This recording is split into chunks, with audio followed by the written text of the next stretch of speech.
Sir 2023 Telangana assembly ఎన్నికల్లో బీఆర్ఎస్కి 37.3% vote share వచ్చింది సార్, 39 స్థానాలు. లోక్సభ ఎన్నికల్లో ఒక్క స్థానం కూడా దక్కించుకోలేదు, 35.08% ఓట్ షేర్ వచ్చింది. సో స్థానిక సంస్థల ఎన్నికల్లో ఆ ఓట్ బ్యాంకునైనా బీఆర్ఎస్ నిలుపుకుంటుందా? బీఆర్ఎస్ ముందున్న సవాళ్ళు ఏంటి? బీఆర్ఎస్ గురించి నాకు అర్థం కాదు. బీఆర్ఎస్ ఇప్పుడు స్థానిక ఎన్నికల్లోకి ఏమి జరుగుతుందని ఇప్పుడు ఎలా చెప్పగలం మనం? ఇప్పుడు బీఆర్ఎస్కి స్థానిక ఎన్నికల నోటిఫికేషన్ రాలేదు. బీఆర్ఎస్ ఓటింగ్ ఏమో క్లియర్గా స్లైడ్ అవుతుంది.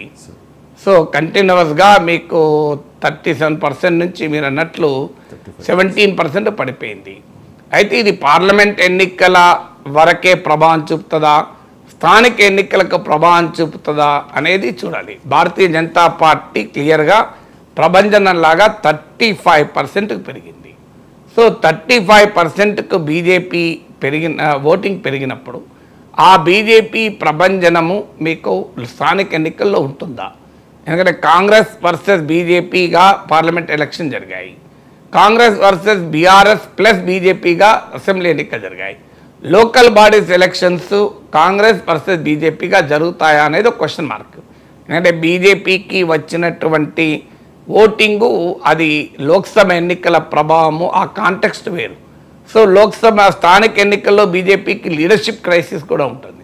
లోక్సభ ఎన్నికల్లోనే ఇతర పార్టీల వాళ్ళని తీసుకొని అభ్యర్థులుగా పెట్టారు. ఒక కిషన్ రెడ్డి, బండి సంజయ్ మినహా మిగతా వారందరూ కూడా బయట పార్టీల నుంచి వచ్చిన వాళ్ళు, కొత్తగా వచ్చిన వాళ్ళు.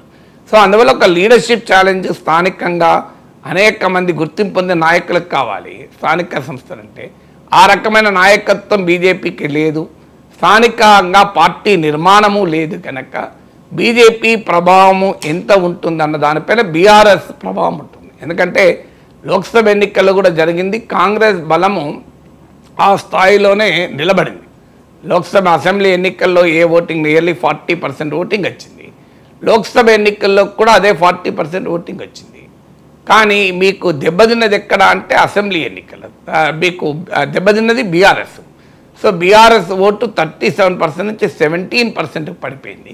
బీజేపీ ఓటు 14% నుంచి 35%కి పెరిగింది. సో అందువల్ల క్లియర్గా బీఆర్ఎస్ ఓటు బీజేపీకి షిఫ్ట్ అయింది. అందువల్ల బీఆర్ఎస్ రేపు ప్రభావం చూపుతుందా లేదా అనేది బీజేపీ ఓటు రిటైన్ చేసుకుంటుందా లేదా అన్న దానిపైన ఆధారపడి ఉంటుంది. బీజేపీ గనక పార్లమెంట్ ఎన్నికల్లో వచ్చిన ఓటును రిటైన్ చేసుకుంటే బీఆర్ఎస్ ప్రభావం చూపదు. ఒకవేళ రిటైన్ చేసుకోకపోతే బీఆర్ఎస్ ప్రభావం చూపుతుంది. రెండవది, కాంగ్రెస్ ప్రభుత్వం పట్ల ప్రజల సంతృప్త స్థాయి ఏ రకంగా ఉన్నది అన్న దాన్ని బట్టి బీఆర్ఎస్ స్థానిక ఎన్నికల బలం డిసైడ్ చేస్తుంది.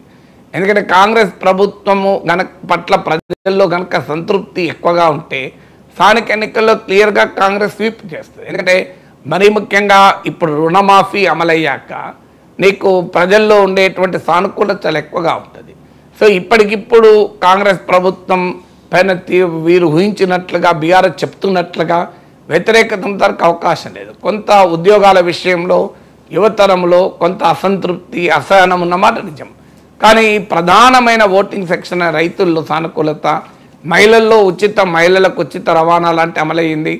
సో అందువల్ల పథకాల అమలు మొదలైంది. అందువల్ల అంత సులభంగా కాంగ్రెస్ పట్ల అసెంబ్లీ ఎన్నికలు, లోక్సభ ఎన్నికల్లో రెండు ఎన్నికల్లోనూ 40% మంది ఓటింగులో ఏ మార్పు లేదు.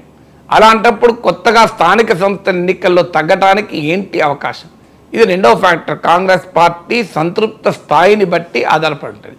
ఇక మూడవది గ్రాస్ రూట్స్లో ఉన్న లీడర్షిప్ ఆర్గనైజేషన్.